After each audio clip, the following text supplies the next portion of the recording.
Hello everyone, welcome back to the channel. Guys, आज मैं आप लोगों के लिए एक्सप्लेन करने वाली हूँ एक बहुत ही इंटरेस्टिंग थाई ड्रामा जिसका नाम है द डार्क डाइस। एपिसोड की शुरुआत में हम सैमुट नाम की एक स्टूडेंट को देखते हैं जो कि अपने स्कूल की एक स्टूडेंट एटम पर किसी वजह से अटैक कर देता है। वो इतना गुस्से में होता है कि एटम को उस फाइट में काफ़ी चोट भी आ जाती है और ये सब कुछ बाकी के स्टूडेंट्स अपने फ़ोन में रिकॉर्ड कर लेते हैं। सैमुट को एटम को हर्ट करने के क्राइम में स्कूल से रेस्टिकेट भी कर दिया जाता है, लेकिन क्योंकि सैमुट एक ब्राइट स्टूडेंट था और वो स्पोर्ट्स और एकेडमिक दोनों में ही काफ़ी अच्छा था, तो उसके डैड उसे मिड टर्म में ही किसी नए स्कूल में एडमिशन करवा देते हैं, जहाँ पर जाने से पहले वो उसको मोटिवेट भी करते हैं कि उसे सब कुछ भूलकर एक नई शुरुआत करनी चाहिए। जिसके बाद हम देखते हैं कि सैमुट अपनी क्लास में जाता है और जब टीचर उसे इंट्रोड्यूस करती है तो सारे स्टूडेंट्स उसे पहचान लेते हैं, क्योंकि सैमुट की उस फाइट की वीडियो इस स्कूल में भी वायरल हो गई थी, जिसकी वजह से स्टूडेंट्स उसके बारे में ही बात करने लगते हैं कि आखिर वो उनके स्कूल में क्यों आया है और वो एक बुली है। जहाँ स्टूडेंट क्लास की प्रेसिडेंट मैमे को सैमुट की हेल्प करने का टास्क देती है, जिसके बाद मैमे और सैमुट को प्रिंसिपल ऑफिस में बुलाया जाता है। प्रिंसिपल मैमे से कहते हैं कि उसके लिए सैमुट के लिए एक अच्छा स्टूडेंट क्लब सिलेक्ट करना होगा ताकि वो भी स्पोर्ट्स और एकेडमिक एक्टिविटीज़ में पार्टिसिपेट कर पाए, और मैमे को ना चाहते हुए भी हाँ बोलना पड़ता है, जबकि वो तो सैमुट जैसे बुली से बात भी नहीं करना चाहती थी। ये बात सैमुट भी फील कर लेता है और मैमे भी उसे गलती से ये कह देती है कि उनके स्कूल को उसकी कोई भी ज़रूरत नहीं है, जिसकी वजह से सैमुट को अपना पास्ट याद आता है और वो थोड़ा अपसेट होकर बैठ जाता है। जहाँ मैमे उसे सॉरी कहने जाती है और वो उसे दूर जा रही थी, यानी कि वो उसे डर रही थी, जो देखकर सैमुट उसे समझाने लग जाता है कि वो कोई बुली नहीं है। तभी उनके ऊपर किसी स्टूडेंट का बैग गिर जाता है और वो बैग उस स्टोर रूम से गिरा था जो कि कभी जिम्नेजियम रूम हुआ करता था, लेकिन 30 साल पहले वहाँ पर कुछ बच्चे मिस्टीरियस तरीके से गायब हो गए थे, इसलिए उस रूम को स्टोर रूम बनाकर बंद कर दिया गया।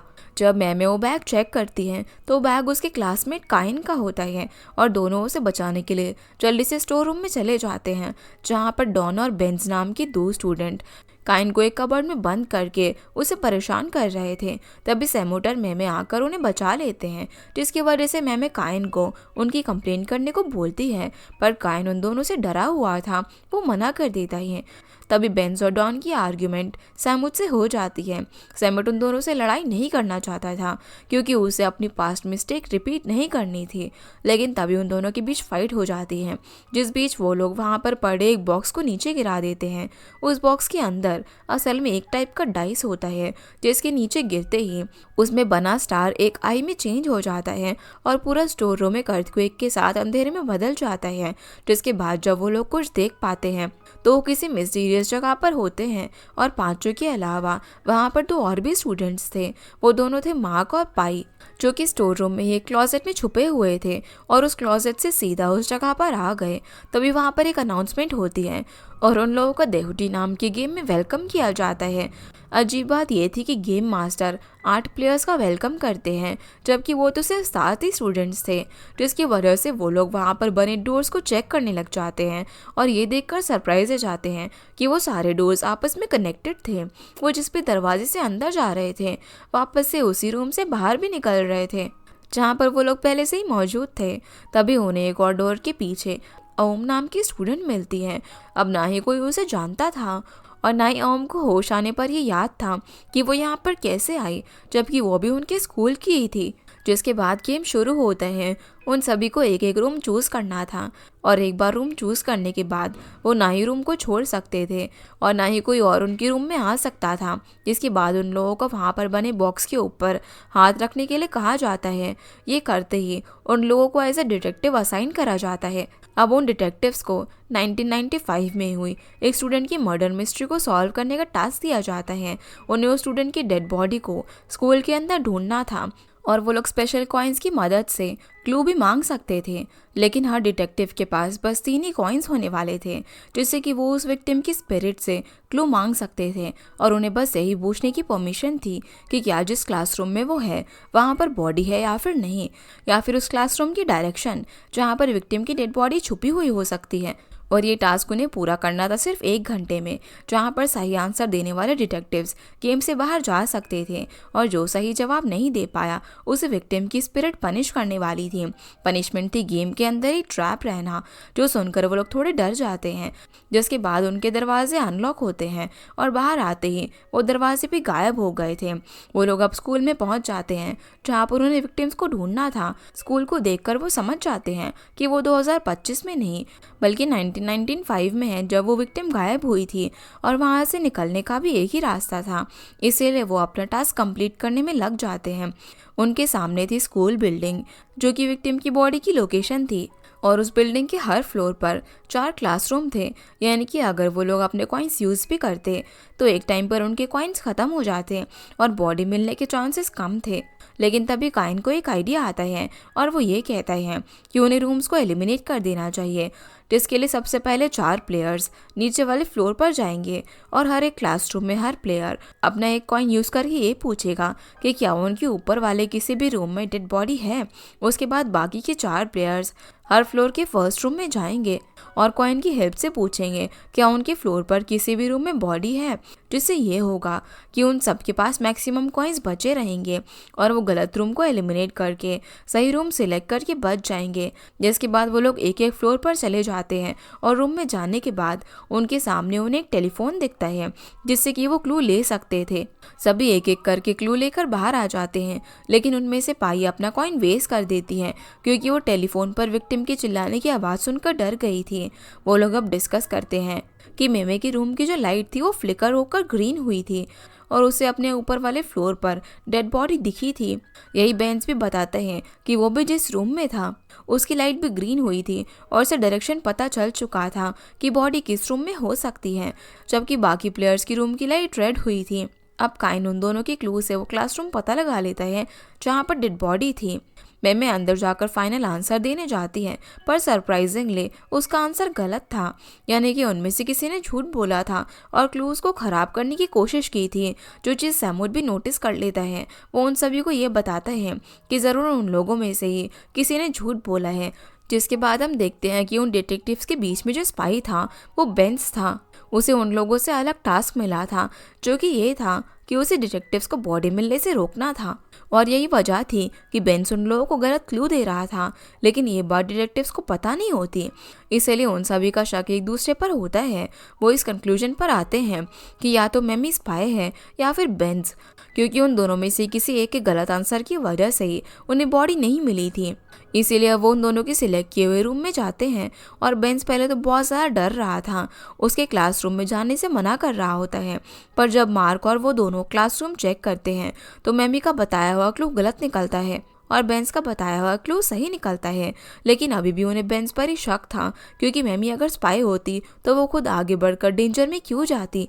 सैमुड भी काइन से इस बारे में अलग जाकर बात करता है। काइन उसे बताता है कि इस तरीके के बोर्ड गेम्स उसने पहले भी खेले हैं, तो जो अभी स्पाई होगा उसके पास ज़रूर डिटेक्टिव्स को डिस्ट्रैक्ट करने की एबिलिटीज़ होंगी। वो एबिलिटीज़ फ्री में भी नहीं मिलती हैं, उसके बदले उन्हें ज़रूर कुछ देना होगा। जिस वजह से सैमुड सभी को अपने कॉइन्स निकालने को कहता है, क्योंकि प्लान के अकॉर्डिंग सभी के पास 2 कॉइन्स होने चाहिए थे, लेकिन सिर्फ बेंस था जिसके पास एक भी कॉइन नहीं था, क्योंकि डिटेक्टिव्स को डिस्ट्रैक्ट करने के लिए उसे कॉइन की ज़रूरत थी। इसलिए जब मार्क उसका और मेमी का रूम चेक करने के लिए गया था तो बेंस ने रूम के बाहर खड़े रहकर अपनी पॉकेट में रखे हुए कॉइन्स यूज़ किए थे और क्लूज को हाइड कर दिया था। यानी कि वही स्पाई था। जिसके बाद सैमुड काइन के साथ वापस से मेमी का क्लासरूम चेक करने के लिए जाता है। वहाँ पर सच में एक क्लू था, जिस वजह से वो ये तो पता लगा लेते हैं कि अब बस उन्हें 4 क्लासरूम्स में से ही एक क्लासरूम चूज करना है जिसके अंदर डेड बॉडी है। लेकिन अब भी एक प्रॉब्लम थी, क्योंकि पाई जब क्लासरूम में गई थी तो वो बिना क्लू देखे ही डर के वापस आ गई थी, तो अब उन्हें वो रूम भी चेक करना था। जिसके बाद सैमुड और काइन के कैलकुलेशन के अकॉर्डिंग और क्लूज के अकॉर्डिंग वो लोग सही क्लासरूम में भी जाते हैं जहाँ पर डेड बॉडी को होना था। लेकिन काइन जैसे ही अंदर जाता है तो वो वहीं पर लॉक हो जाता है, क्योंकि वो भी गलत क्लासरूम था, जो कि इम्पॉसिबल था, क्योंकि क्लूज तो सारे ही बिल्कुल सही थे और बेंस इस बार स्पाई नहीं हो सकता था, क्योंकि उसके सारे कॉइन्स तो ख़त्म हो चुके थे। यानी कि बेंस के अलावा भी कोई स्पाई था। वो बाकी की 3 क्लासरूम्स में पाई, मार्क और एओम को भेजते हैं। वही 3 क्लासरूम थे जहाँ से सही क्लू मिल सकता था और वो बॉडी को ढूंढ सकते थे। जिसके बाद अब वो तीनों बाहर आते हैं और शॉकिंगली उन तीनों को एक क्लू मिले थे जो कि पॉसिबल नहीं था, यानी कि उनमें से भी कोई झूठ बोल रहा था। इसलिए सैमूट को याद आता है कि जब वो लोग क्लू के लिए टेलीफोन का यूज करते हैं तो आखिर में वो विक्टिम उन्हें कहती है कि वो उसकी बॉडी को ढूंढे। इसीलिए वो पाई, मार्क और एयम को एक पेपर पर लिखने के लिए कहते हैं कि उन्होंने आखिर में क्या सुना। एयम और मार्क सही जवाब देते हैं, लेकिन पाई ने गलत जवाब लिखा था। असल में वो एक भी बार क्लू देखने के लिए रूम में गई ही नहीं थी, क्योंकि पिछली बार वो डर का नाटक करके बाहर आ गई थी और इस बार उसने कॉइन ब्रेक करके अपने क्लासरूम का क्लू हाइड कर दिया था। यानी कि अब सिर्फ 2 रूम बचे थे, जिनमें से किसी एक के अंदर बॉडी थी और उन लोगों के पास भी सिर्फ 2 कॉइन्स ही बचे थे, जिसकी वजह से डॉन और सैमूट एक एक क्लासरूम में चले जाते हैं। सैमूट सही जवाब देकर डिटेक्टिव टीम को जिता देता है और मैमी और काइन भी अपने अपने क्लासरूम से अनलॉक हो जाते हैं।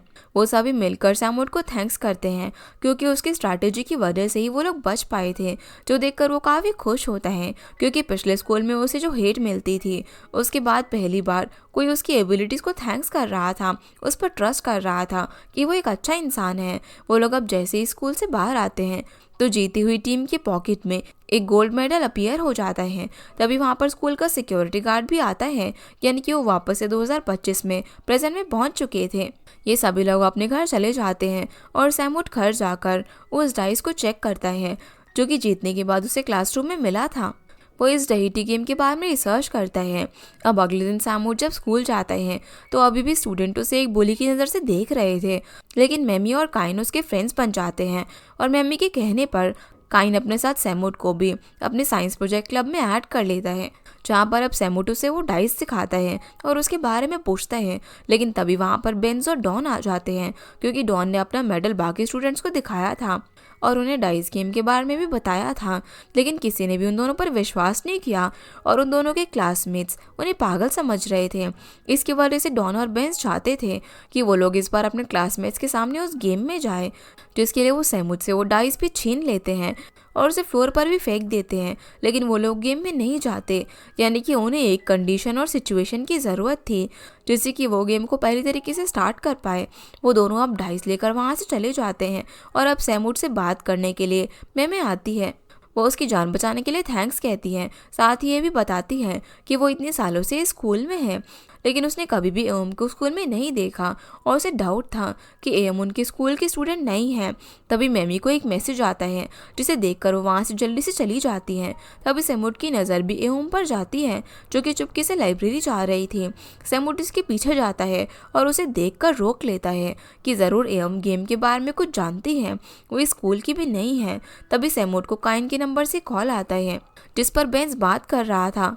उसने वापस से काइन को बुली किया था और वो ज़बरदस्ती उसे गेम में भी लेकर जाने वाला था, जिसकी वजह से सैमूट उसे बचाने के लिए चला जाता है और गेम का नाम सुनकर एयम भी उसके पीछे जाती है, जहाँ पर डाइस देखकर एयम डॉन से वो डाइस उसे देने को कहती है। वो बार बार ऊपर देख रही थी और डॉन को गेम खेलने से मना कर रही थी, जिससे कि सैमूट को भी उस पर थोड़ा सा शक हो जाता है। वो ये भी समझ जाता है कि वो गेम नंबर ऑफ प्लेयर्स में नहीं और ना ही डिवाइस के घूमने वाले प्लेयर से चालू होता है, बल्कि वो गेम तो सही टाइमिंग पर स्टार्ट होता था, यानी कि सनसेट के टाइम। इसीलिए सैमूट गेम की मिस्ट्री सॉल्व करने के लिए सनसेट होते ही वो डाइस रोल कर देता है। जिसके बाद हम काइन के बारे में देखते हैं कि वो स्कूल का सबसे इंटेलिजेंट और ब्राइट स्टूडेंट था। वो हर चीज़ को अपनी साइंस और एबिलिटीज से प्रूव करता था। इस वजह से स्कूल के टीचर्स और स्टूडेंट्स उसे पसंद करते थे, लेकिन फिर भी स्कूल के बुलीज उसे परेशान करते थे। तब उसकी हेल्प करने के लिए मैमे आई, जिसने सिर्फ उसे बुलीज से नहीं बचाया बल्कि उसे अप्रिशिएट भी किया कि वो बहुत ही अच्छा इंसान है, क्योंकि उनका स्कूल उसकी वजह से प्राउड फील करता है। जिससे कि काइन के अंदर भी मैमे के लिए फीलिंग्स आ गई, क्योंकि वो उसकी सबसे अच्छी दोस्त बन चुकी थी। और जब स्कूल प्रेसिडेंट के इलेक्शन हुए तब मैमे बहुत कम वोट्स की वजह से हारने वाली थी और वो इस बात से अकेले में बैठकर रो रही थी। लेकिन काइन उसे मोटिवेट करने के लिए गया और उसने मैमे को ये भी कहा कि वो ज़रूर जीतेगी, क्योंकि काइन ने मैमी के कम वोट्स देखकर बिना किसी को बताए चुपके से उसके ओपोनेंट के वोट मैमे को ट्रांसफ़र कर दिए और आखिर में मैमे जीत भी जाती है। लेकिन वो नहीं जानती थी कि ये सब काइन ने किया था। प्रेजेंट में हम देखते हैं कि वो लोग गेम में वापस से पहुंच गए थे, जहां पर एयम सैमूट पर गुस्सा करती है कि उसने डाइस रोल क्यों किया। लेकिन सैमूट जानना चाहता था कि आखिर उस गेम में क्या है जिसके बाद वो लोग बीच में रखे एक डोम में अपने अपने मेडल्स रखते हैं। लेकिन तभी अनाउंस होता है कि उनकी मेडल प्लेसमेंट गलत है, क्योंकि वो सारे मेडल्स अलग अलग कलर के थे। इसीलिए वो लोग सोचने लग जाते हैं कि उन्हें किस तरह एक ही कलर के मेडल्स इकट्ठा करने होंगे। तभी वो जान पाएंगे कि आखिर उस गेम की मिस्ट्री क्या है। शायद सारे मेडल्स इकट्ठा होने के बाद ही एक विनर चूज होगा, जिसकी कोई एक विश पूरी की जाएगी, क्योंकि यही बात गेम के स्टार्ट होने से पहले हर बार अनाउंस हो रही थी कि जीतने वाले को अपनी विशेष पूरी करने का मौका मिलेगा। जिसके बाद अब गेम स्टार्ट होता है और इस गेम का नाम था स्काई स्क्रैपिंग स्टोन पिलर्स, जहाँ पर हर प्लेयर को अपना एक बॉक्स मिलेगा। इसमें उन्हें पिलर्स बनाने होंगे और जो प्लेयर टॉलेस्ट पिलर बनाएगा वो जीत जाएगा। पर जिन ब्रिक्स से उन्हें वो पिलर्स बनाने थे, वो ब्रिक्स लेने के लिए उन्हें आपस में ऑक्शन करना था। ऑक्शन करने के लिए उनके कार्ड्स में थे 8 क्रेडिट, जिसकी मदद से 8 राउंड के अंदर उन्हें अपना पिलर कंप्लीट करना था। और गेम कंप्लीट करने के लिए उनके पिलर में 3 रोज होनी ज़रूरी थी, ताकि वो एलिमिनेट होने से बच पाएँ। और एक रूल ये भी था कि वो अपनी ब्रिक्स को अपने अकॉर्डिंग लगा सकते थे, और जो एक्स्ट्रा ब्रिक बाहर बचेगी वो अलग ऑक्शन में चली जाएगी। जिसके बाद अब गेम शुरू होता है और मेमे के पास इस बार भी एक प्लान था। वो ये था कि हर प्लेयर पहले ही बता देगा कि उसे कौन सा पैटर्न चाहिए, ताकि उन्हें ज़्यादा क्रेडिट यूज़ करके ऑक्शन करने की ज़रूरत ना पड़े। वो साथ में गेम कंप्लीट कर पाएंगे। लेकिन मार्क, डॉन और बेंस इससे एग्री नहीं करते, क्योंकि इस तरीके से वो एक दूसरे को हराकर जीत नहीं पाएंगे। इसीलिए डॉन एक आइडिया रखता है कि अगर काइन और मेमी इस राउंड में बिडिंग नहीं करेंगे तो डॉन अगले राउंड में उसकी बात मान लेगा। जिसके बाद राउंड 1 शुरू होता है। सब अच्छे से बिडिंग करके अपने अपने पैटर्न्स अपने बॉक्स में लगा देते हैं, जहाँ पर सैम नोटिस करता है कि एम ने भी उसकी स्ट्रैटेजी यूज़ की थी।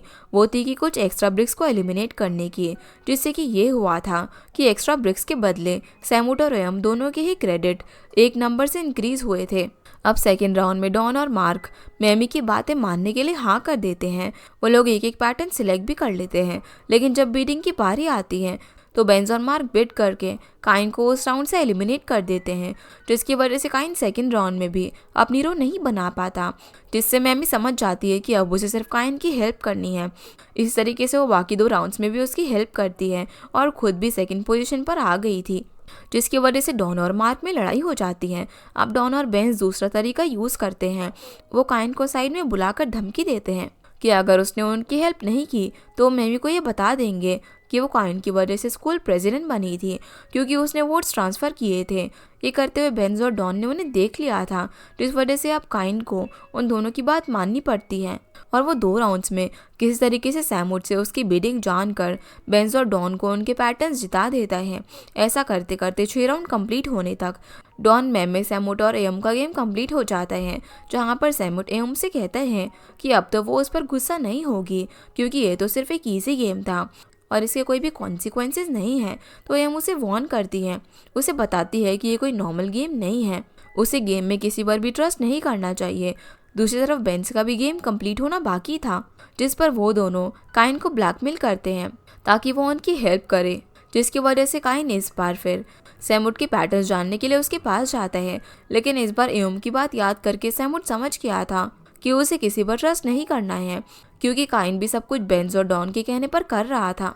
इसीलिए इस बार सैमूट उसे गलत पैटर्न बताता है, जिसकी वजह से इन लोगों की पोजीशन ऐसे होती है, पहले सैमूट, फिर मैमी, फिर एओम और फिर चौथे नंबर पर डॉन आ जाता है। यानी कि मार्क और काइन अभी भी रो नहीं बना पाए थे, उन्होंने गेम कंप्लीट तक नहीं किया था। अब वो सभी लोग काफ़ी फ्रस्ट्रेट भी हो गए थे, क्योंकि अब सिर्फ एक राउंड बाकी था। तो इसकी वजह से मैमी एक प्लान बनाती है कि जिन भी प्लेयर्स के 3 रो कंप्लीट हो गए हैं वो अब बिड नहीं करेंगे, ताकि मार्क, काइन और बेंस गेम कंप्लीट कर पाए। लेकिन इस बार डॉन कुछ ज़्यादा ही गुस्सा हो जाता है, क्योंकि वो सिर्फ गेम कंप्लीट नहीं करना चाहता था, बल्कि ज़्यादा रोज़ बनाकर गेम जीतना भी चाहता था। इसीलिए वो मैमी को सच बता देता है कि कैसे वो काइन की हेल्प से जीती थी और उसके अंदर जीतने की कोई भी एबिलिटी नहीं है। ये सुनकर मैमी शॉक रह जाती है। जब काइन उससे इस बारे में बात करता है तो वो उससे कुछ भी बात नहीं करती, क्योंकि वो उसे अपना दोस्त मानती थी और काइन ने ही उसे इतना बड़ा सच छुपाया। जिसके बाद अब लास्ट राउंड की बिडिंग की बारी आती है। सबसे पहले बेंस का गेम कंप्लीट होता है, फिर मार्क का। लेकिन जो लास्ट पैटर्न बचता है वो पैटर्न मैमी बिट करके अपनी रो कंप्लीट कर लेती हैं, यानी कि वो फर्स्ट पोजीशन पर आ चुकी थी और गेम जीत चुकी थी। लेकिन उसके उस पैटर्न पर हाई बिट करने की वजह से काइन वो पैटर्न हार चुका था, यानी कि उसकी 3 रोज भी कंप्लीट नहीं हो पाई थी जो कि उस पैटर्न से हो सकती थी। और वो एक अकेला प्लेयर था जो कि दूसरों की सेल्फिशनेस की वजह से हार चुका था। जिसके बाद हम मैमे के बारे में देखते हैं कि वो स्कूल में सभी की हेल्प किया करती थी। उसे लोगों से प्यार मिलना अच्छा लगता था क्योंकि वो प्यार उसे कभी अपने डैड से नहीं मिला। असल में मैमे के डैड एक पॉलिटिशियन थे और उसका एक ब्रदर भी था जिससे कि उसके डैड काफ़ी प्रायोरिटी दिया करते थे और उसे ही बेस्ट मानते थे। इस वजह से मैमे अपने डैड को स्कूल प्रेसिडेंट बनकर ये प्रूव करना चाहती थी कि वो भी अपने डैड की तरह कैपेबल है और वो अपने ब्रदर से कम नहीं है। लेकिन जब स्कूल प्रेसिडेंट के वोट्स में मैमी को पता चलता है कि वो हारने वाली है तो वो काफ़ी परेशान हो गई थी क्योंकि इस बार हारना उसके लिए बहुत ही शेमफुल था। इसी वजह से उसने खुद ही काइन से हेल्प ली, यानी कि काइन ने खुद वो वोट ट्रांसफ़र नहीं किए थे बल्कि उसने ये सब मैमे के कहने पर किया था। पर अब मैमे ये शो कर रही थी जैसे कि उसे कुछ पता ही ना हो। अब गेम ख़त्म होता है और मैमे को फर्स्ट आने पर 2 मेडल्स मिलते हैं, बाकी लोगों को 1 मेडल मिलता है। लेकिन कायन को मेडल के बजाय एक पेनल्टी मिलती है जिसके बारे में किसी को भी नहीं पता था कि आखिर वो पेनल्टी क्या हो सकती है। वो लोग अब गेम से बाहर रियल वर्ल्ड में आ जाते हैं और आम थोड़ी सी परेशान होती है क्योंकि उसे ज़रूर पेनल्टी के बारे में पता था। वो जानती थी कि कायन के साथ क्या होने वाला है, लेकिन वो किसी से भी इसके बारे में बात नहीं करती और वहाँ से चली जाती है। फिर हम देखते हैं कि कायन पेनल्टी के बारे में सोचते सोचते अपने घर जा रहा था। तभी मैमे उसके पीछे आती है क्योंकि वो कायन से डील के बारे में बात करने आई थी। जब कायन गेम में मैमी से अकेले में बात करने गया था तब मैमे ने उसे अपनी बात में फंसा कर ही डील कर ली थी कि कायन उसकी हेल्प करेगा गेम जीतने में, ताकि जब मैमी के पास 4 मेडल्स हो जाएंगे तो वो उन्हें डॉम में सही प्लेस करके यही विश करेगी कि डॉन के पास जो प्रूफ वीडियो है कि काइन ने वोट्स ट्रांसफ़र किए थे वो गायब हो जाए। यानी कि मैमे अपने फ़ायदे के लिए काइन को यूज़ कर रही थी। जो बात काइन समझ नहीं पाता वो बस उसे अपनी अच्छी दोस्त समझकर उसकी हेल्प करने के लिए मान जाता है। अगले दिन अब जब मैमे स्कूल जाती है तो उसे पता चलता है कि किसी ने वो वीडियो पूरे स्कूल में वायरल कर दी थी और सभी को पता चल गया था कि काइन ने वोट्स ट्रांसफ़र किए थे। लेकिन मैमे अब भी खुद को झूठ बोलकर बचा लेती है कि उसे तो वोट्स ट्रांसफ़र के बारे में कुछ पता ही नहीं है। वो काइन को ढूंढने जाती है। काइन असल में अपने साइंस लैब में होता है क्योंकि किसी ने उसके प्रोजेक्ट में आग लगा दी थी, जिस प्रोजेक्ट से उसे स्कॉलरशिप और कोरिया जाने का मौका मिलने वाला था। उसने इस प्रोजेक्ट में काफ़ी टाइम से मेहनत की थी, इसी वजह से वो काफ़ी दुखी होता है और मैमे से कहता है कि ये काम ज़रूर उसके ओपोनेंट माई का होगा जो कि इलेक्शन में हारा था। लेकिन जब मैमे और काइन उससे बात करने जाते हैं तो वो उन दोनों से पूछता है कि क्या दोनों ही स्कैंडल में मिले हुए थे। काइन ने मैमे के कहने पर ये सब कुछ किया था ना, इस पर मैमे मना कर देती है। इसी वजह से माई अपने दोस्तों के साथ मिलकर काइन को सभी के सामने बुली भी करता है। जिसके बाद वहाँ पर प्रिंसिपल आ जाते हैं। वो मैमे और काइन को अपने ऑफिस बुलाते हैं क्योंकि जिसने भी काइन का प्रोजेक्ट ख़राब किया था वो असल में उन आर्ट स्टूडेंट में से ही कोई एक था, क्योंकि कल रात के CCTV फुटेज में बस वो आर्ट स्टूडेंट्स ही थे, जिसकी वजह से अब वो सभी प्रिंसिपल ऑफिस जाते हैं और पूछने पर डॉन वो डाइस निकाल कर प्रिंसिपल को दे देता है कि वो लोग बस रात को गेम खेल रहे थे। इसी वजह से प्रिंसिपल वो डाइस अपने लॉकर में रख लेता है। अब बाहर आकर वो लोग आपस में लड़ाई कर रहे थे क्योंकि काइन का शक डॉन पर था कि उसने ही प्रोजेक्ट खराब किया होगा और डॉन सारा ब्लेम मैमे पर डाल रहा था कि मैमे की वजह से ही काइन के साथ ऐसा हुआ है। यहाँ पर मार्क एक चीज़ और रिवील करता है कि जब वो गेम ख़त्म होने पर एम को थैंक्स बोलने के लिए गया था तब एम ने उसे कहा था कि अगर वो हारेंगे तो सब कुछ गेम में ही ख़त्म नहीं हो जाएगा। यानी कि ये भी हो सकता है कि काइन के साथ ये सब कुछ इसीलिए हो रहा था क्योंकि उसे पेनल्टी मिली थी। लेकिन तभी डॉन सभी को बोलता है कि वो मैमे को बचाने की कोशिश क्यों कर रहे हैं। असल में मैमे भी कोई अच्छी इंसान नहीं है क्योंकि उसने ही तो काइन को वोट्स ट्रांसफ़र करने के लिए कहा था। असल में डॉन को ये सब इसीलिए पता चल गया था क्योंकि कल रात उसने काइन और मैमे की बातें सुन ली थी। जिसके बाद डॉन काइन को सबको सच बताने के लिए कहता है, लेकिन काइन बहुत ज़्यादा हर्ट हो चुका था इसलिए वो वहाँ से चला जाता है। जब मैमे भी उसके पीछे जाती है तो वो उससे भी यही कहता है कि उसने उसे धोखा दिया है, इसलिए वो उससे अब कोई भी दोस्ती नहीं रखना चाहता। जिसके बाद मैमे अपने घर जाती हैं तो उसके डैड भी उस पर गुस्सा करते हैं। उसे ये कहते हैं कि अब मैमे को अपना सारा ब्लेम काइन पर डालना होगा क्योंकि अगर उसका सच सभी के सामने आया तो उसके डैड की भी इमेज ख़राब हो सकती है। ये सुनकर मैमे को काफ़ी बुरा लगता है। वो अगले दिन स्कूल जाती है और देखती है कि जो स्टूडेंट्स उसे पहले पसंद किया करते थे वो सभी उसे अब हेट कर रहे थे। इस वजह से वो स्कूल प्रेसिडेंट की पोजीशन से रिज़ाइन कर देती है। और ये सब कुछ सैमुट भी सुन लेता है, जिस वजह से जब मैमे अकेली होती है तो वो उससे बात करने चाहता है। मैमे उसे देखकर इमोशनल हो जाती है और ये भी बताती है कि उसे तो सिर्फ अपनी डैड का एक्सेप्टेंस चाहिए था, पर उसे ही नहीं पता था कि वो इन सब की वजह से अपनी बेस्ट फ्रेंड को ही खो देगी जो सच में उसकी केयर करता था। यानी कि मैमे को अपनी गलती का एहसास हो गया था। सैमुट भी उसे अपना एक साथ शेयर करता है। वो ये था कि उसने अपने क्लासमेट एटॉम को नहीं मारा था, बल्कि वो दोनों तो उस टाइम पर बस एक दूसरे से बहस कर रहे थे और सैमुट ने गलती से उसे धक्का दे दिया, जिसकी वजह से एटम भी वापस उसे मारने के लिए आगे बढ़ रहा था। लेकिन उसी बीच वो खुद ही गलती से नीचे गिर गया और वहाँ पर बने वुडन सरफेस से उसके सर में चोट लग गई, जिससे वो कोमा में चला गया। ये बोलकर वो उसे सिर्फ यही समझाते हैं कि मैमे बुरी इंसान नहीं है, क्योंकि उसने अपनी गलती एक्सेप्ट कर ली है। जो इसके बाद वो दोनों काइन की हेल्प करने का डिसाइड करते हैं। उसके लिए उन्हें सबसे पहले ये पता लगाना था कि आखिर काइन की प्रोजेक्ट में वो आग गेम की वजह से लगी थी या फिर किसी ने जानबूझकर वो किया था। यही पता लगाने के लिए वो गेम की स्टार्टिंग में जाते हैं, यानी कि जिम्नेजियम रूम में। वहाँ पर उन्हें वो बॉक्स भी मिल जाता है जिसके अंदर से वो डाइस गिरा था। उस बॉक्स पर लिखा होता है बोर्ड गेम क्लब, जिसके साथ उन्हें पानिया नाम की एक स्टूडेंट की डायरी भी मिलती है जिसमें गेम के बारे में लिखा था। असल में ये गेम 1995 में बना था, यानी कि 30 साल पहले, जिसकी वजह से अब वो दोनों पानिया के बारे में पता लगाने के लिए लाइब्रेरी चले जाते हैं, क्योंकि वो ज़रूर उनकी स्कूल की कोई स्टूडेंट रही होगी। वो स्कूल की पुरानी ईयर बुक्स चेक करते हैं, कोई भी उन्हें पानिया नाम की स्टूडेंट नहीं मिलती, क्योंकि वहाँ से 1995 की ईयर बुक ही गायब थी। और तब सैमुट नोटिस करता है कि उस दिन उसने एयम को भी लाइब्रेरी में देखा था और जिस जगह पर एयम खड़ी थी वहाँ पर जाकर सैमुट ईयर बुक ढूंढता है तो उसे वो मिल जाती है। लेकिन उस ईयर बुक से एक पेज किसी ने चुरा लिया था और सैमुट को यकीन हो जाता है कि ज़रूर इस सब के पीछे एयम है, उसी ने ही पानिया वाले पेज को चुराया होगा। दूसरी तरफ हम एयम को देख पाते हैं, उसके हाथ में वही पेज होता है जिसमें पानिया की डिटेल्स थी। ओम जब सो रही होती है तो उसे एक बुरा सपना आता है।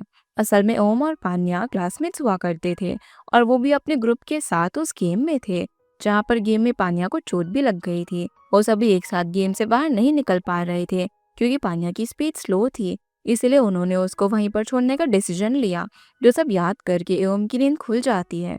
दूसरी तरफ मेमे और सैमुट बाकी लोगों को इकट्ठा कर लेते हैं और गेम खेलने के लिए रिक्वेस्ट करते हैं ताकि वो लोग काइन की मदद कर पाए और गेम को खत्म करने का तरीका ढूंढ पाए। लेकिन कोई भी इस बात से एग्री नहीं करता। वो सभी वहां से चले जाते हैं क्योंकि कोई भी मेमे की गलती की वजह से खुद को डेंजर में डालकर काइन की हेल्प नहीं करना चाहता था और बस सैमुट और मेमे ही थे जो कि गेम खेलना चाहते थे, क्योंकि सैमुट को भी अपने आप को प्रूव करना था कि उसने एटम को मारने की कोशिश नहीं की। और ये तभी प्रूव हो सकता था जब एटम कोमा से बाहर आता।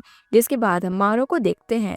जब वो अपने घर पर जाता है तो देखते हैं कि उसकी मॉम एक न्यू अकाउंटिंग जॉब कर रही होती है और इससे वो थोड़ा दुखी हो जाता है क्योंकि उसकी मॉम उसके एक्सपेंसेस पूरा करने के लिए ही इतना ओवरटाइम कर रही थी और वो अपनी बॉडी को बिल्कुल भी रेस्ट नहीं दे रही थी क्योंकि उनके घर की फाइनेंशियल कंडीशन ठीक नहीं थी, जिसकी वजह से उन्हें ओवरटाइम करना पड़ता था। दूसरी तरफ डॉन और बेंस की भी हालत कुछ ऐसी ही थी क्योंकि डॉन ने काफ़ी गैम्बलिंग की थी, जिसकी वजह से कुछ लोग उससे अपने पैसे भी मांगने के लिए आते हैं और वो डॉन को वार्निंग देते हैं कि अगर उसने वो पैसे नहीं लौटाए तो वो उसके घर आ जाएंगे, जिसकी वजह से डॉन और बेंस भी डर जाते हैं। अगले दिन सैमुट और मेमे प्रिंसिपल ऑफिस में डाइस ढूंढने के लिए आते हैं, लेकिन तभी वहाँ पर प्रिंसिपल आ जाता है जो उन्हें कहता है कि वो डाइस तो पहले ही उनके ग्रुप का एक लड़का लेकर चला गया, जिससे कि उन दोनों को लगता है कि जरूर बेंस और डॉन में से कोई एक होगा। लेकिन उन दोनों ने वो डाइस नहीं लिया था, यानी कि वो डाइस लिया था मार्क ने। जब वो लोग मार्क से बात करने के लिए जाते हैं तो वो बताते हैं कि वो डाइस लाने के लिए उसे ओम ने बोला था, जो कि उसे कल मिली थी। असल में ओम चाहती थी कि मार्क किसी तरीके से वो डाइस उसे लाकर दे दे और दोनों एक बार फिर गेम खेलें ताकि साथ में जीत कर वो अपनी विशेष पूरी कर पाए। और मार्क भी असल में अपनी मॉम के लिए विश करना चाहता था, जिसकी वजह से ही वो ओम को प्रिंसिपल ऑफिस से डाइस ला के भी दे देता है। ओम ने उसे संडे इवनिंग को जिम्नेजियम रूम में बुलाया था ताकि वो दोनों गेम खेल पाए और वो बाकी लोगों को पहले गेम खेलने के लिए इसीलिए मना कर रही थी क्योंकि कम प्लेयर्स में जीतने के चांसेस ज़्यादा थे। तो इसके बाद हम देखते हैं कि पाई किसी तरह मार्क को गेम ना खेलने के लिए मना लेती है और वो सब अपने घर चले जाते हैं। लेकिन मार्क जब अपनी मॉम को थके हुए सोफे पर सोता हुआ देखता है तो वो गेम खेलने के लिए मजबूर हो जाता है और अगर वो गेम में जाने वाला था तो पाई भी उसके साथ जाती है। इधर सैमूट और मैमे भी स्कूल पहुंच चुके थे। तभी डॉन और बेंस भी आ जाते हैं क्योंकि उन्हें भी उन लड़कों के पैसे चुकाने थे। असल में मैमे ने जाने से पहले काइन को मैसेज किया था कि वो अपनी मिस्टेक ठीक करने वाली है, तो काइन भी समझ गया था कि जरूर मैमे वापस से गेम में जाएगी, इसीलिए वो भी वहां पर आ जाते हैं। वो सब एक दूसरे को देखकर सरप्राइज होते हैं क्योंकि सभी अपनी कोई ना कोई विश लेकर गेम खेलने आए थे, यानी कि गेम ने उन्हें मजबूर कर दिया था। इसके बाद आखिर में आती है एम, जो कि उन सभी को देखकर थोड़ी शॉक रह जाती है। वो उन लोगों को वार्न भी करती है कि वो लोग उस गेम को आसान समझकर खेलना चाहते हैं, पर वो गेम इतना आसान नहीं है क्योंकि एम ने पहले ही वो गेम खेला हुआ है। इसीलिए वो सभी को एक और बार और सोचने का मौका देती हैं क्योंकि अब भी गेम से बचने का टाइम था। लेकिन कोई भी पीछे नहीं हटता, इसीलिए ओम डाइस रोल करती है और वो सभी गेम में चले जाते हैं जहाँ पर बीच में वही डोम था और उन्हें बस 4 मेडल उस पर प्लेस करनी थी अपनी विश पूरी करने के लिए। इसके बाद अब अगला गेम स्टार्ट होता है। इस गेम का नाम था पिलग्रिमेज, जहाँ पर ये लोग एक होटल के अंदर ट्रैप होते हैं। उनके सामने अलग अलग कलर के डाइस थे जिन्हें यूज करके उन्हें गेट ऑफ हेवन तक पहुंचना था।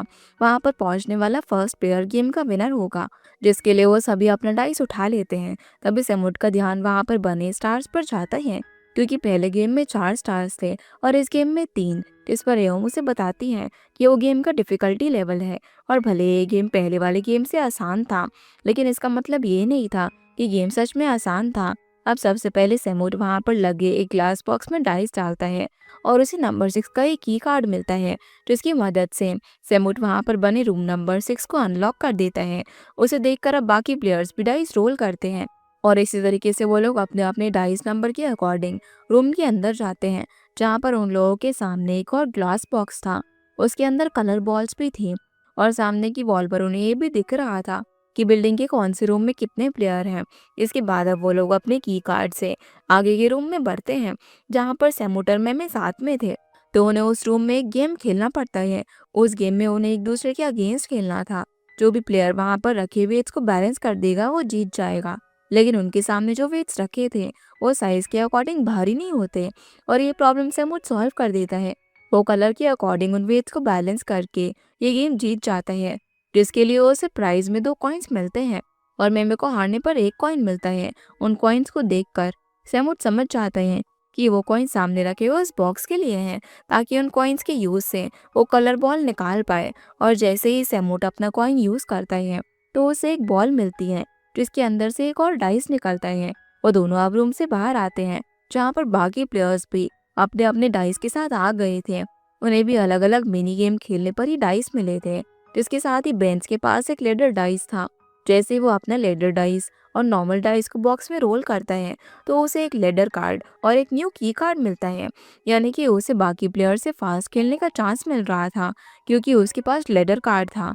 अब बाकी प्लेयर्स भी डाइस रोल करते हैं जिससे उन्हें न्यू की कार्ड मिलते हैं और सिर्फ बेंच को छोड़कर सभी के पास सेकेंड फ्लोर की कार्ड थे, जिन्हें लेकर वो ऊपर वाले फ्लोर पर चले जाते हैं और बेंच फर्स्ट फ्लोर के ही एक रूम में जाता है। अब ऊपर जाकर काइन नोटिस करता है कि फर्स्ट फ्लोर पर रूम लेफ्ट टू राइट थे, लेकिन सेकंड फ्लोर पर रूम्स राइट टू लेफ्ट थे, यानी कि ये गेम एक तरीके से स्नेक एंड लेडर की तरह था। उसके बाद वो लोग अपने रूम में जाते हैं और इस बार मार्क और एहम को सेम रूम मिला था, जिससे कि पाई थोड़ी जेलस होती है। इधर बेंच जब अपने रूम में जाता है तो वहां पर उसे एक रेड डोर दिखता है। वहां वो अपना लेडर कार्ड इंसर्ट करते हैं। वहां पर लेडर कार्ड इंसर्ट करते ही उसे ऑप्शन दिया जाता है कि वो अपने लेडर कार्ड से या तो ऊपर जा सकता है या फिर नीचे। जिस पर बेंच ऊपर जाना चूज करता है वो उसके सामने एक और लेडर आ जाती है जिसकी मदद से वो ऊपर जाता है। ऊपर उसे सैमुट मिल जाता है। जिसके बाद वो अपनी मिनी गेम कंप्लीट करके बाहर आते हैं तो बेंच को देखकर सभी लोग काफी शॉक थे। तभी उनके सामने स्नेक और लेडर कार्ड्स आ जाते हैं जिन्हें वो लोग अपनी 2 डाइस से एक्सचेंज कर सकते थे। और अब वो समझ चुके थे कि ये गेम असल में स्नेक लेडर गेम ही है। लेकिन एक अजीब बात ये थी कि जैसे कि वो लोग सेकंड फ्लोर पर आए थे वैसे ही फर्स्ट फ्लोर रेड हो गया था, यानी कि जरूर फर्स्ट फ्लोर पर कुछ हुआ होगा। जिसके बाद वो लोग स्नेक और लेडर कार्ड को वहीं पर छोड़कर आगे बढ़ते हैं क्योंकि किसी के पास भी 2 एक्स्ट्रा कार्ड्स नहीं थे जिससे कि वो कार्ड एक्सचेंज कर पाए। जिसके बाद मार्क और डॉन को एक ही रूम मिलता है और दोनों का मिनी गेम था एक मैरी गो राउंड में मैक्सिमम बॉल्स गोल करना, जिसमें मार्क आसानी से जीत रहा होता है। लेकिन डॉन मार्क को हराने के लिए उसकी बॉल ही नीचे गिरा देता है और खुद चीटिंग करके जीत जाता है। इस वजह से दोनों जब बाहर आते हैं तो उनमें लड़ाई हो जाती है। इसी बीच अचानक से उनके फ्लोर पर अर्थक्वेक आ जाता है, जिससे कि वो पूरा फ्लोर टूटने लग जाता है। अब वो सभी अपने अपने कार्ड से थर्ड फ्लोर पर चले जाते हैं और सैमुट अब समझ चुका था कि उनके पास बस 2 ही चांसेस होगी ऊपर वाले फ्लोर पर जाने के लिए। अगर वो नहीं जा पाए तो वो उस फ्लोर के साथ ही मिट्टी में मिल जाएंगे। वो लोग फिर अगले रूम में जाने लग जाते हैं और एओम और सैमुट एक ही रूम में आ जाते हैं। जहाँ जाने से पहले पेंज उन्हें हंसते हुए वार्न करता है कि जब वो लोग अंदर जा रहे हैं तो वो थर्ड से सीधा सेकंड फ्लोर पर चले जाते हैं, क्योंकि बेंज ने उस रूम में पहले से ही स्नेक कार्ड यूज किया था ताकि वो दूसरों को हरा सके। असल में वो लोग सेकंड फ्लोर पर थे, यानी कि वो बाहर तो जा ही नहीं सकते थे। और जब वो बाहर जाकर देखते हैं तो उनकी बिल्डिंग एक ऊंची जगह में होती है जहाँ पर नीचे से सिर्फ खाई नजर आ रही थी। वहां से बाहर निकलने का भी कोई रास्ता नहीं था। अब उन दोनों को मिनी गेम खेलना पड़ता है ताकि बॉल मशीन से उन्हें कुछ हेल्प मिल पाए। और ये गेम तब बहुत सारी चेयर्स में से एक एक चेयर को बिना दूसरी चेयर हिलाए हटाना था, जिससे कि सैमुट आसानी से जीत जाता है, क्योंकि हेम काफी स्ट्रेस में आ चुकी थी। अब हेम को एक कॉइन मिलता है और सैमुट को 2 कॉइन्स, जहाँ पर पहले सैमुट एक कॉइन से बॉल निकालता है तो उसके बॉल में डाइस होता है। फिर जब एओम ट्राई करती है तो उसमें भी डाइस ही निकलता है, जो कि उनके किसी काम का नहीं था। ये देखकर एओम और भी ज्यादा पैनिक करने लग जाती है। इस पर सैमुट उससे पूछता है कि वो ऐसा क्यों कर रही है, वो इस गेम के बारे में उनसे क्या छुपा रही है। लेकिन एओम इस बात पर गुस्सा हो जाती है और कहती है कि अगर वो जानती होती कि गेम इतना डेंजरस है तो वो यहाँ पर क्यों आती। फिर सैमुट अपने दूसरे कॉइन से अपना लक ट्राई करता है और लकीली उसके अंदर लेडर डाइस निकलता है, जिसकी मदद से वो दोनों ऊपर वाले फ्लोर पर चले जाते हैं जहाँ पर बाकी लोग उनका वेट कर रहे थे। जब सैमुट बेन से पूछता है कि उसने ऐसा क्यों किया तो बेंस कहता है कि सैमुट को उसके लक पर सवाल करना चाहिए, क्योंकि वो तो गेम में है। जिसके बाद अब वो लोग उस फ्लोर पर बनी वेंडिंग मशीन के पास जाते हैं और सैमुट नोटिस करता है कि हर फ्लोर पर एक अलग तरीके की वेंडिंग मशीन थी और इवन और ऑड नंबर्स वाले फ्लोर के अकॉर्डिंग वहाँ से डाइस और कार्ड एक्सचेंज किए जा सकते थे। जहाँ पर मार्क देखता है कि उस वेंडिंग मशीन के अंदर कुछ एक ही नंबर की डाइस भी रखे हुए थे जो कि किसी काम के नहीं थे, लेकिन फिर भी बेंज उन्हें अपने एक्स्ट्रा डाइस से एक्सचेंज कर लेता है। फिर एओ मार्क को भी कुछ डाइस खरीदने के लिए कहती है और ऊपर वाले फ्लोर पर जाकर उससे लेडर कार्ड खरीदने के लिए बोलती है, जो देखकर सैमुट और मैमी को थोड़ा सा अजीब लगता है, क्योंकि एओ मार्क की कुछ ज्यादा ही हेल्प कर रही थी। उसे देखकर ये भी नहीं लग रहा था कि वो उसे पसंद करती है। फिर मैमे भी सैमुट के साथ एक स्ट्रैटेजी बना लेती है कि वो दोनों ऑल्टरनेट फ्लोर पर लेडर कार्ड्स खरीदेंगे और इस तरीके से वो कम टाइम में सीधे ऊपर वाले फ्लोर पर जा पाएंगे। दूसरी तरफ एम भी मार्क के साथ जा रही होती है, लेकिन इस बार पाई भी उनके साथ होती है, क्योंकि उसे भी सेम की कार्ड मिला था। जब ये तीनों अंदर जाते हैं तो पाई एम को मार्क से दूर करने के लिए उसके ऊपर पुश कार्ड यूज कर लेती है और उसे पीछे वाले रूम में धक्का दे देती है, जिसकी वजह से एम भी दीवार से क्रॉस होकर सैमुट और मैमे के रूम में आ जाती है। अब वहां से वो लोग लेडर का यूज करके ऊपर वाले फ्लोर पर जाते हैं, जहाँ पर ये तीनों एक मिनी गेम खेलते हैं। उस गेम में एम और सैमुट जीत जाते हैं। जिसके बाद वो अपने कॉइन्स लेने जाते हैं तो देखते हैं कि मैमे को कोई भी कॉइन्स नहीं मिले थे, जिसका मतलब ये था कि हर मिनी गेम में सिर्फ 2 प्लेयर्स को ही प्राइज मिल सकता था। जिसके बाद हम देखते हैं कि सैमुट, मैमे और एम मिलकर लेडर कार्ड से ऊपर चले जाते हैं। इधर डॉन उनका प्लान समझ चुका था, इसलिए वो बेन, स्पाई और मार्क को अपनी साइड करके एक प्लान बनाता है, जिसमें वो बहुत सारे स्नेक कार्ड्स और पुश कार्ड खरीद कर हर फ्लोर पर लगा देता है। और ये कार्ड उसने उन डाइस से ही एक्सचेंज किए थे, जो कि पहले उन्हें यूजलेस लग रहे थे, लेकिन रूल्स में कहीं पर भी ये नहीं लिखा हुआ था कि उन्हें बॉल से निकले हुए डाइस यूज करने हैं।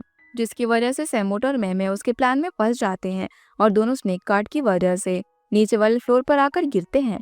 सैमुट पहले डॉन के रूम में गिरता है, लेकिन डॉन पुश कार्ड यूज करके पीछे वाले रूम में उसे पुश कर देता है और अब मैमे और सैमुट काफी नीचे आ गए थे, जिसकी वजह से अब वो मिनी गेम खेल कर बाहर जाते हैं। बाहर उन्हें काइन मिल जाता है, जो कि उन्हें सब कुछ बता देता है। अब वो वापस से ऊपर जाते हैं, जहाँ पर डॉन और बाकी सब पहले से ही मौजूद थे। एम भी उनके साथ ही थी। वो लोग वेंडिंग मशीन से डाइस एक्सचेंज करते हैं। सैमुट उनका प्लान समझ जाता है कि वो सभी 71 रूम में इकट्ठा होकर लेडर कार्ड से रूम 91 में जाना चाहते हैं, जो कि ऊपर वाले फ्लोर पर है। लेकिन सैमुट उन्हें बताता है कि ऐसा करने के बाद भी वो लोग ऊपर नहीं जा पाएंगे, क्योंकि सिर्फ 2 विनर्स को ही प्राइज मिलेगा और बाकी लोगों के पास कुछ नहीं बचेगा। लेकिन फिर भी वो सब सैमुट की बात नहीं मानते और एम भी उनके साथ जाती है, क्योंकि उसे मार्क के साथ जाना था। अब बचते हैं काइन, सैमुट और मैमे। काइन उन दोनों से कहता है कि वो स्नेक कार्ड से उन लोगों को रोकने की कोशिश करेगा ताकि सैमुट और मैमे को थोड़ा टाइम मिल जाए आगे जाने के लिए, क्योंकि वो नहीं चाहता था कि डॉन डर्टी गेम खेलकर जीते। लेकिन जब काइन उस रूम में जाता है स्नेक कार्ड लगाने, तो उससे पहले ही वहां पर मार्क ने स्नेक कार्ड लगा दिया था, जिसकी वजह से काइन उस फ्लोर से जाकर गिर जाता है जहां पर पहले से ही फ्लोर डिस्ट्रॉय हो चुका था। इधर एम भी जीतने के चांसेस बनाने के लिए पुश कार्ड से पाई को पीछे वाले रूम में धक्का दे देती है, क्योंकि उसे उससे रिवेंज तो लेना ही था। जिसकी वजह से जब वो लोग मिनी गेम खेलकर बाहर निकलते हैं तो पाई एम पर गुस्सा करती है और उसके डाइस लेकर एक रूम में जाकर खुद को लॉक कर लेती है। इसलिए डॉन अकेले ही डाइस एक्सचेंज करके ऊपर वाले फ्लोर पर जाता है, क्योंकि एम के अलावा बाकी लोग गेम में हार गए थे और सिर्फ डॉन और एम के पास ही डाइस थे। इधर सैमुट और मैमे को पता चलता है कि काइन नीचे वाले फ्लोर पर है, तो वो दोनों काफी डर जाते हैं, क्योंकि अगर वो कार्ड यूज करके नीचे जाते तो ऊपर आने के लिए उन्हें डाइस रोल करना पड़ता, और क्योंकि उनके फ्लोर पर भी एक चांस हो गई थी तो दूसरी चांस में उनका फ्लोर भी डिस्ट्रॉय हो सकता था। यानी कि उनके पास काइन को वहीं पर छोड़कर गेम कंप्लीट करने के अलावा और कोई ऑप्शन नहीं था। लेकिन फिर भी सैमुट फोकस करता है और उसे याद आता है कि वो बिना डाइस एक्सचेंज किए स्नेक कार्ड से भी नीचे जा सकते हैं। यही करके वो मेमे को नीचे भेजता है और काइन मेमे को देखकर शॉक हो जाता है, जहाँ पर मेमे उसे बोलती है कि वो उसे बचाने आई है। वो लोग अब 9th फ्लोर पर जा रहे थे, क्योंकि सैमुट ने एक ही बार में 2 लेडर्स जीत ली थी, जिसकी मदद से वो ऊपर वाले फ्लोर पर चले जाते हैं। और काइन मेमे को थैंक्स कहता है, यानी कि अब वो उससे नाराज नहीं था। ये लोग फिर एवं मार्क और बेंस के साथ मिनी गेम खेलते हैं, और ये गेम लक का था, यानी कि जिस पर भी एरो आकर रुकेगा वो गेम से एलिमिनेट हो जाएगा। लास्ट तक रहने वाला ही जीतेगा, जिसमें मेमे जीत जाती है और उसके 2 डाइस के अलावा बाकी सभी को एक एक डाइस मिलता है, जिससे कि सैमुट मेमे को कहता है कि अब वो रूम नंबर 100 का कार्ड जीत सकती है। लेकिन मेमे के बजाय सैमुट सिर्फ एक ही डाइस से लकीली रूम नंबर 100 का कार्ड जीत लेता है। इधर डॉन भी वो कार्ड जीत चुका था, क्योंकि वो सबसे ऊपर वाले फ्लोर पर था। तभी अनाउंसमेंट होती है कि जो सबसे पहले गेट ऑफ हेवन पर पहुंचेगा वही विनर होगा। इसकी वजह से डॉन और सैमुट दोनों उसी तरफ भागते हैं। दोनों एक साथ वहां पर पहुंचते हैं, लेकिन उनमें से एक ही विनर था, जिसके भी पॉकेट में एक मेडल होगा वही जीतेगा। और जब वो दोनों अपनी पॉकेट चेक करते हैं तो सैमुट को एक मेडल मिलता है, यानी कि वो जीत गया था। तभी बाकी लोग भी अपना गेम कंप्लीट करके वहां से बाहर निकल जाते हैं, लेकिन वो सभी मार्क को ढूंढ रहे थे, क्योंकि वो बाहर नहीं आया था। आखिरी बार वो एम के साथ ही था, जहाँ वो सभी मार्क को बचाने के लिए जाने लगते हैं। लेकिन तब तक वो गेट लॉक हो चुका था, और उसी का फायदा उठाकर एवं वहां से मेन डाइस लेकर भाग जाती है, ताकि वो लोग मार्क को बचाने के लिए ना जा पाए। ऐसा उसने क्यों किया ये कोई भी समझ नहीं पा रहा था। अगले दिन वो सभी अब प्रिंसिपल ऑफिस जाते हैं, अपने प्रिंसिपल को सब कुछ समझाने के लिए कि मार्क कैसे गायब हुआ। तभी मार्क की मॉम भी वहां पर आ जाती है, जो कि उन स्टूडेंट के मुंह से एम और डाइस गेम के बारे में सुनती है। ये सुनकर वो शौक रह जाती है। जिसके बाद मार्क की मॉम और सैमुट एम से मिलने के लिए उसके घर जाते हैं। जब सैमुट एम से कहता है कि उसने जानबूझकर मार्क को गेम में छोड़ा है, तो एम उसे कहती है कि वो ऐसा क्यों करेगी। तभी मार्क की मॉम सामने आती है और एम से कहती है कि शायद एम उससे बदला लेना चाहती थी, क्योंकि मार्क की मॉम ही पानिया थी। जिसके बाद हम 1995 का स्कूल देखते हैं, जहाँ पर एम, पानिया और उनके क्लासमेट्स एनुअल फेयर की तैयारी कर रहे थे। एम और पानिया बेस्ट फ्रेंड्स थी, जहाँ पर उन्हें सफाई करते वक्त ही वो डाइस मिलता है। वो लोग भी गेम खेलते हैं, जिसके आखिर में आते आते वो एक डेडली गेम में पहुंच गए थे, और पानिया के पैर में भी काफी चोट लगी हुई थी। इसकी वजह से एम ही प्लान बनाती है कि उनमें से कोई एक वहां पर घूम रहे किलर को डिस्ट्रैक्ट करेगा। तब तक बाकी प्लेयर्स वहां से चले जाएंगे, और वो बाद में उस एक प्लेयर को भी बचाने आएंगे, जहां पर सब पानिया को वहीं पर छोड़ना चाहते थे क्योंकि वो स्लो थी। लेकिन एम उसके लिए वहां पर रुकने का डिसाइड करती है और किलर को डिस्ट्रैक्ट करके एक केज में लॉक हो जाती है, जिसकी वजह से वो सभी लोग आसानी से वहां से चले जाते हैं। और एम वेट करती है कि उसे बचाने के लिए पानिया जरूर आएगी, लेकिन बहुत टाइम बीतने के बाद भी वो नहीं आती है। और जब मैमे और बाकी प्लेयर्स फर्स्ट गेम में एंटर होते हैं, तब उन्हें एम मिलती है, यानी कि वो 30 साल बाद उस गेम से बाहर आई थी। वो बिना ओल्ड हुए फ्यूचर में आ गई थी, जहाँ वो सबसे पहले डरते डरते अपने घर जाती है और देखती है कि उसके डैड की डेथ हो चुकी थी। उसकी मॉम भी अकेले बैठकर रो रही थी, जहाँ पर एम उनसे जाकर मिलती है, और फिर वो सोचती है कि शायद पानिया भी उसे आज तक मिस करती होगी। लेकिन जब वो उसकी इन्फॉर्मेशन निकाल कर उसके घर पर जाती है तो देखती है कि पानिया तो अपनी लाइफ में बहुत ज़्यादा खुश थी। उसका एक बेटा भी था मार्क, जो देखकर एम को काफ़ी गुस्सा आता है क्योंकि उसने पानिया के लिए अपनी लाइफ सैक्रिफाइस की थी। इसकी वजह से एम की मॉम डैड को भी इतना अफेक्ट हुआ, लेकिन पानिया ही उसे बचाने के लिए नहीं आई और वो हैप्पी लाइफ जी रही थी। ये वजह थी कि वो उसे बदला लेना चाहती थी, इसीलिए उसने मार्क को गेम में ट्रैप कर दिया। जिसके बाद हम देखते हैं कि एम पान्या को काफी कुछ बोलती है कि वो अपनी हैप्पीएस्ट लाइफ जी रही है। तभी पान्या उसे अपना पैर दिखाती है, जो कि एक प्रोस्थेटिक लेग था, यानी कि उस एक्सीडेंट में पान्या ने अपना पैर खो दिया था और वो कई महीनों तक हॉस्पिटल में रही, जहाँ पर उसने अपने फ्रेंड से भी हेल्प मांगी कि वो लोग एम को बचाने के लिए जाए, क्योंकि एम की वजह से ही वो लोग जिंदा थे।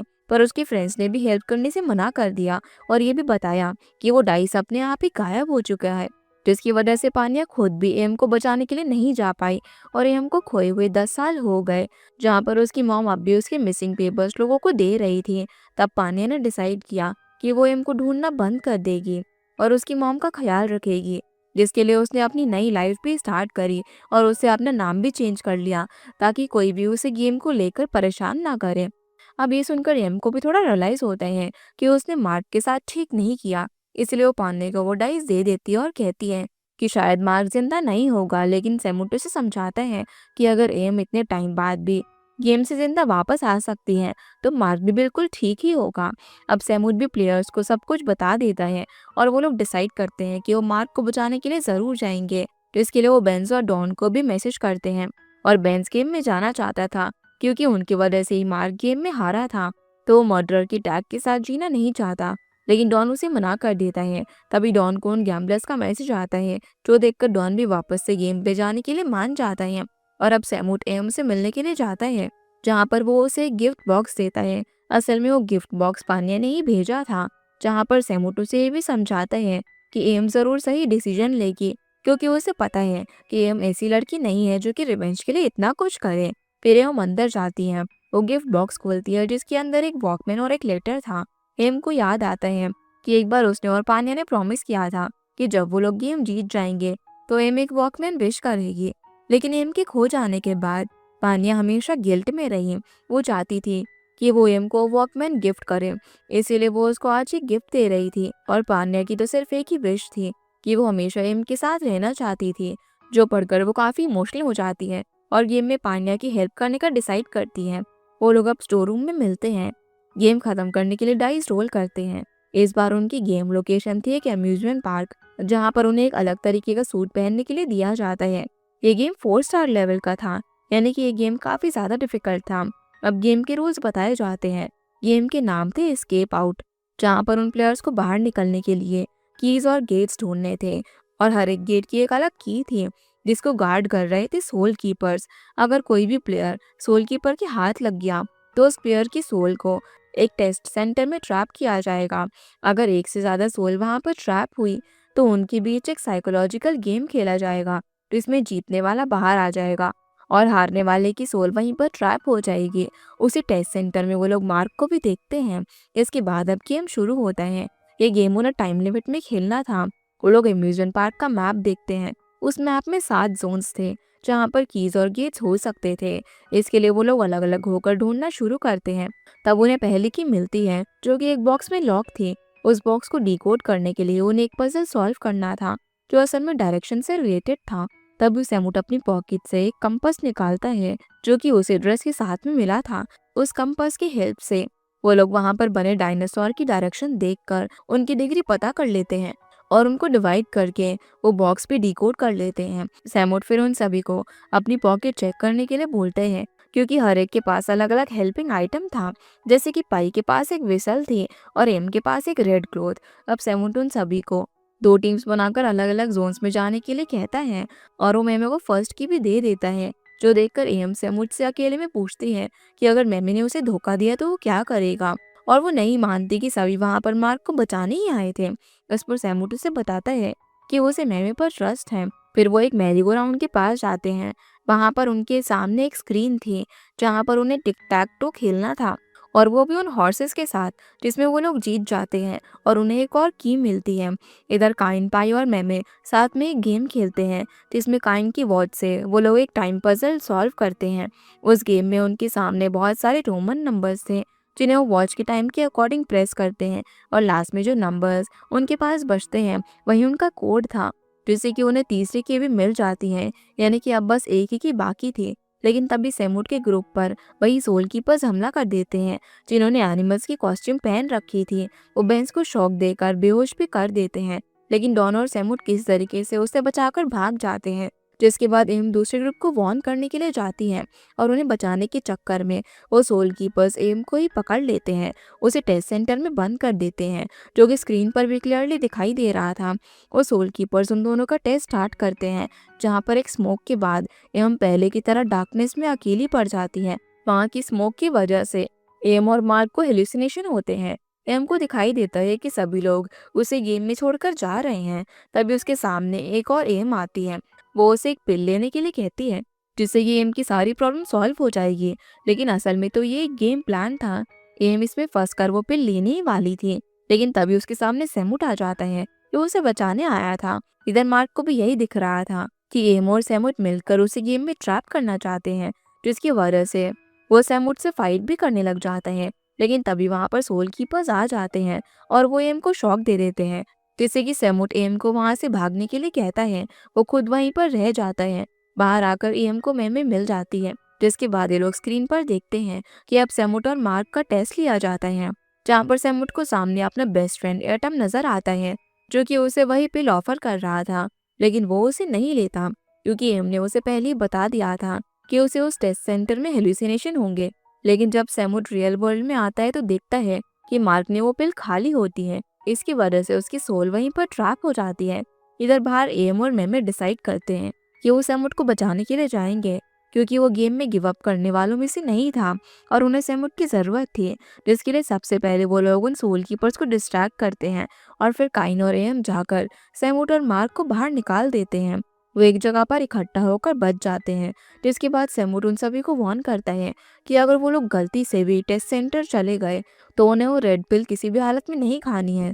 फिर सेमूट ये भी बताता है कि मार्क का हार्ट अब भी बीट कर रहा है, यानी कि अम्यूजमेंट पार्क में ही कहीं उसकी सोल होगी और उन्हें जल्दी से गेम कंप्लीट करना होगा ताकि वो अपनी विश मांग कर मार्क की सोल को वापस लेकर आ पाए।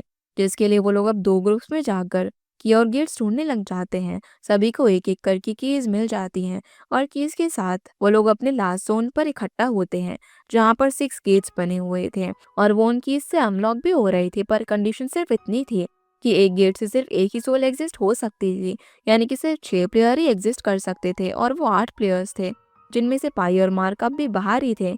अब सैमुट दिमाग लगाता है। वो सबसे पहले मैमे को बाहर जाने के लिए बोलता है, क्योंकि मैमे के पास 3 मेडल्स थे और एक और मिलने के बाद वो जीत सकती थी और विश कर सकती थी। लेकिन डॉन इस बात से एग्री नहीं करता।